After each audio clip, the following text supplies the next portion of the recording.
அன்பான சொந்தங்கள் அனைவருக்குமே வணக்கம். பரபரப்பா பெற்றிருக்க ஐயனார் துணை சீரியலை நாளைக்கு மிஸ் பண்ணிடாதீங்க. அதை தான் ஒரு குட்டி ப்ரோமா பார்க்க போகிறோம். அதாவது பார்த்தீங்கன்னா, நம்ம சேரன் பெரிய மன சங்கடத்துல இருக்காரு. அதாவது நம்ம சொன்னதுனால இப்போ நிலாவுக்கு பெரிய பிரச்சனை ஆகி போச்சே, நம்மளால இது வந்துட்டு அப்படின்னுகிட்டு. அதாவது பார்த்தீங்கன்னா, நிலாட்ட போய் மன்னிப்பு கேட்கிறாரு நம்ம சேரன் அதாவது பார்த்தீங்கன்னா, அதுக்கடுத்து நம்ம நிலா சரினா விடுங்க அப்படின்னு சொல்லிட்டாங்க. ஆனா நம்ம சோழன் என்ன செய்யறாருன்னு பார்த்தீங்கன்னா, இதுக்கு மேலே அந்த ராகவனை நம்ம விட்டு வைக்க கூடாது. அதாவது நிலாட்ட இவ்வளவு பிரச்சனை பண்ணியிருக்கானா அப்படின்னு சொல்லிட்டு அந்த நம்ம சோழன் அந்த ராகவன் வீட்டுக்கு தேடி போறாரு. அங்க போய் ராகவன் வீட்டு முன்னாடி கத்துறாரு. அதுக்கடுத்து ராகவன் வெளியே என்ன சோழன் இந்த நேரத்துல நைட்டு வந்திருக்கீங்க, நிலா ஏதாவது சொல்லி விட்டாங்களா அப்படின்னு கேட்ட உடனே என்னடா சொல்ற, அதாவது வேலைக்கு வந்த பொண்ணு ஆபீஸ்ல வச்சு நீ டார்ச்சர் பண்ணிருக்கனா, லவ் டார்ச்சர் பண்ணிருக்க அப்படின்னு சொல்லிட்டு பயங்கரமா பிடிச்சு அடிக்கிறாரு நம்ம சோழன். அதாவது பாத்தீங்கன்னா அந்த ராகவனை அடி வெளுத்துட்டாரு.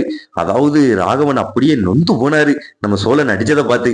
அதாவது பாத்தீங்கன்னா பரபரப்பா போயிட்டு இருக்க எபிசோட நாளைக்கு மிஸ் பண்ணிடாதீங்க. மறக்காம நம்ம சேனலுக்கு லைக் பண்ணாதான் லைக் பண்ணுங்க, சப்ஸ்கிரைப் பண்ணுங்க.